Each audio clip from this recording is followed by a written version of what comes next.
Good morning guys. Ayan. May bulaklak yung ating papaya. Bundok nga yung aking munting garden. Tingnan nyo naman. Lumabong na sila. Yung aking kalamansi ayun, may bunga. Lumaki-laki. Sili. Ilang linggo kami hindi pumunta dito. Yan, yung okra tumanda na. Tumanda na sila.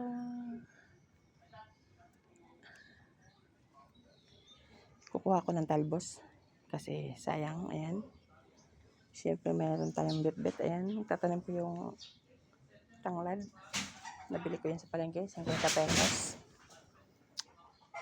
Ayan, tayo mag-harvest muna ako ng ulam. Talbos ng kamote. Ayan,